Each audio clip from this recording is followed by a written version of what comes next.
Olá a todos, salve Maria, viva Cristo Rei, tudo bem com vocês? Hoje nós vamos dar continuidade à nossa aula de catecismo, tá bom? Vamos ler hoje, estudar hoje o artigo número 7, e o título é o seguinte: Subiu ao céu, está sentado à direita de Deus Pai Todo-Poderoso.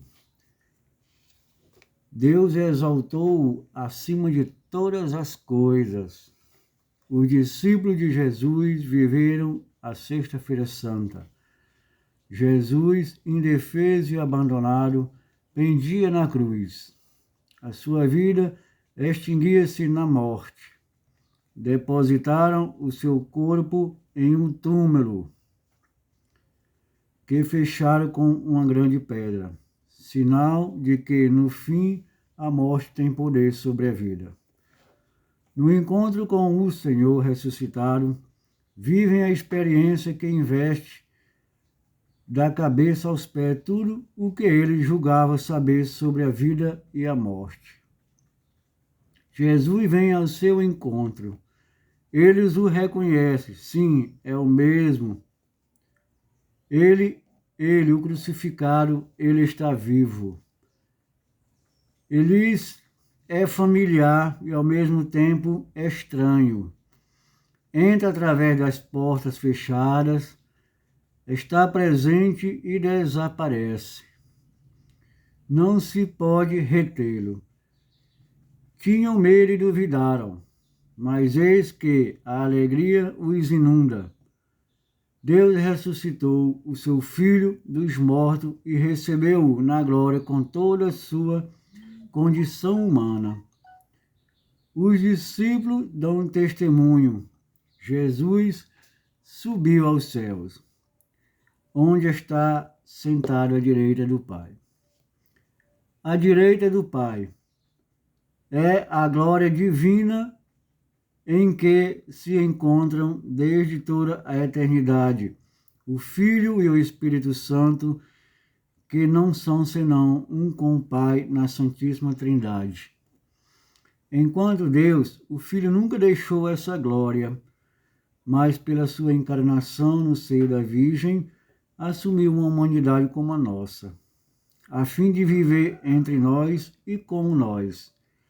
Ressuscitado dos mortos, Jesus encontra-se então na glória do Pai, não só com a sua divindade, mas também com sua humanidade, isto é, com a sua alma e o seu corpo. Jesus está realmente sentado à direita de seu Pai. Deste modo, o Pai constituiu seu Filho, Senhor de toda a criação. Numa das primeiras profissões de fé, os cristãos proclamam: Ele é o Senhor maior e mais poderoso que todos os senhores do mundo. Esta confissão constitui uma afirmação essencial da nossa fé. Assim se cumpre em plenitude a palavra de Deus dirigida ao rei num salmo. Senta-te à minha direita, até que eu ponha teus inimigos como escabelo de teus pés. Salmo 110, versículo 1. São Paulo explica-nos que o último inimigo é a morte. 1 Coríntios 15, 26. Com São Paulo, a comunidade aclama com um hino o Senhor glorificado. Por isso, Deus o exaltou acima de tudo e lhe deu um nome que está acima de todo nome, para que, em nome de Jesus, todos os joelhos se dobrem, no céu, na terra, abaixo da terra, e toda língua confesse Jesus Cristo é o Senhor, para a glória de Deus Pai. Filipenses 2, de 9 a 11. Subiu ao céu. São Lucas descreve no fim do seu evangelho como Jesus se despede dos seus discípulos. Vai com eles a Betânia, ergue as mãos e abençoa-os, enquanto eles se prostram diante dele, e é nesta atitude de bênção que ele se eleva ao céu. Lucas 24, 50, 52. No início do seu segundo livro, Os Atos dos Apóstolos, São Lucas narra de novo a ascensão de Jesus, a fim de mostrar claramente como a história terrena de Jesus termina na história da igreja. Durante 40 dias, um período de tempo sagrado, o Senhor ressuscitado aparece a seus discípulos e fala do reino de Deus. Depois se eleva ante seus olhos em uma nuvem. O próprio Deus o arrebata. Fascinados, os apóstolos ficam os olhos nos céus. É então que dois mensageiros de Deus lhe dizem: por que ficais aqui parados, olhando para o céu? Esse Jesus que do meio de vós foi elevado ao céu, virá assim do mesmo modo como vistes partir para o céu. Atos capítulo 1, versículo 9 ao 11. O Catecismo da Igreja, no parágrafo 659, diz o seguinte: o corpo de Cristo foi glorificado desde o instante de sua ressurreição, como provam as propriedades novas e sobrenaturais de que desfruta. A partir de agora, seu corpo em caráter permanente, mas durante os 40 dias em que vai comer e beber familiarmente com seus discípulos e instruí-los sobre o reino, sua glória permanece ainda velada sob os traços de uma humanidade comum. A última aparição de Jesus termina com a entrada irreversível de sua humanidade na glória divina, simbolizada pela nuvem pelo céu, onde já está desde agora sentado à direita de Deus. Só de modo totalmente excepcional e único, ele se mostrará a Paulo como a um abortivo, em uma última aparição que o constituiu apóstolo. Os apóstolos aprenderam que lhes cabe agora, mandados por Jesus, anunciar o Evangelho, batizar os novos fiéis, curar os doentes, perdoar os pecados, exorcizar os maus espíritos e despertar a esperança na vida eterna. Santa Teresa de Ávila disse o seguinte: na terra não tendes outro corpo senão o nosso, não tendes outros pés senão os nossos, não tendes outras mãos senão as nossas. Os nossos olhos revelam a vossa misericórdia para com o mundo. Os nossos pés levam-vos a fazer o bem, e com as nossas mãos, que doravante podeis abençoar. A partida e a nova comunidade, a igreja. É pela fé que nós compreendemos aquilo que São Lucas, que era também um dos fiéis, testemunha como evangelista de Jesus Cristo. O Filho de Deus fez-se homem a fim de nos libertar de tudo o que nos separa de Deus. Foi por nós, homens, que Jesus viveu e morreu. Deus ressuscitou e colocou à sua direita. Isso significa que Jesus, enquanto homem, já não pode ser visto entre os seus. Já não podem vê-lo diretamente, nem tocá-lo, nem interrogá-lo, como no tempo em que viviam entre eles. A separação supõe também uma despedida. São João transmite-nos no seu Evangelho discursos de despedida. São palavras do Senhor que parte nas quais os discípulos encontram respostas e consolação.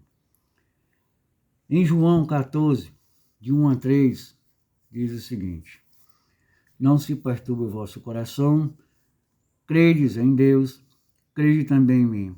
Na casa de meu Pai há muitas moradas. Não fosse assim, eu não vos teria dito: vou preparar-vos um lugar para vós. E depois que eu estiver ido e preparar um lugar para vós, voltarei e vos levarei comigo, a fim de que, onde eu estiver, estejais vós também.